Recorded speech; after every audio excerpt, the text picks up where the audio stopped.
sino ang nag-convince kay Cheese? Ang daming galit na DDS, di ba?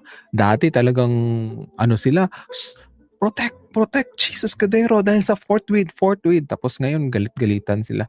No, well, matindi ang DDS virus eh, nagfi-flip-flop ka eh. Di ba? Dahil sa pag-flip-flop mo, hindi mo na alam kung anong tama o mali. Kasi flip-flop ka eh.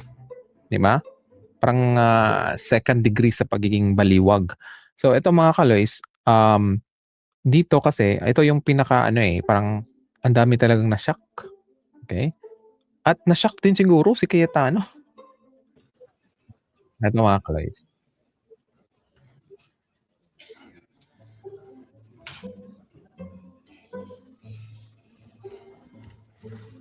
Ayan, nagtayuan. Ayan. Remember mga kaloys si Mig Subiri napatalsik ni Cheese. Si Cheese napatalsik ni Soto. Pero tingnan mo, di ba? Diba? Walang si Mig Subiri eh, parang wala siyang sama ng loob kay Cheese.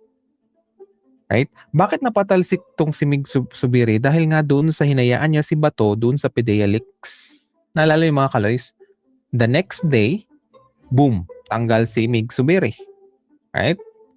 So, yun na nga, hinayaan si Bato na sabihin na dahil may butas yung puncher, authentic na yan. Imagine, ganun kababaw, ganun kapang bobo ang explanation ni Bato. Pero yun nga, karma. Hinahabol siya ngayon ng karma, nagtatago na. So, ang daming nagtatanong, sino kaya ang nag-convince kay Cheese na, di ba, lumayo na sa kampo ni Alan?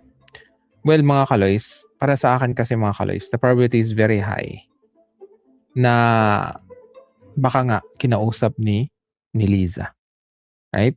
Kasi nga, parang parang ang dating kasi parang magiging hadlang itong Senado sa pagpasa ng mga batas na makinabang ang BBM administration, di ba? Kung magiging ganun, parang status quo, parang walang galaw. Okay? Siguro kinausap ito ni Liza. Kasi you have to take note mga kaloy, sabi ni BBM, magaling si Liza sa tao, kumilatis ng tao, magaling siya alamin ang strength at saka weakness ng tao. So siguro kinausap niya para ma-solve lang yung problema. Kasi di ba nainis na din si BBM, hindi makagalaw. Okay? So, ayun, siguro na-convince ni Ang question is, mawawala ba yung kaso ni Cheese? Let's see. Okay? Focus muna tayo dito sa ngayon yung issue sa Senado. Pero yun yung sa akin mga kalesa, yun yung analysis ko. The probability is very high na baka si Liza nga kasi best friend sila eh. Okay? And siguro ay ito rin si Cheese or baka si Cheese ang nagsabi. Kasi may nabasa ko sa social media mga kaloys na yung isa palang lilipat ay si Loren Legarda. Pero ang daw, nakalimutan ko i-share sa Twitter eh. Ang ang condition daw ni Loren ay palitan yung energy secretary. Yung naghabla sa kanyang anak na si Boy Solar. Okay? Leandro. Hindi daw in-accept.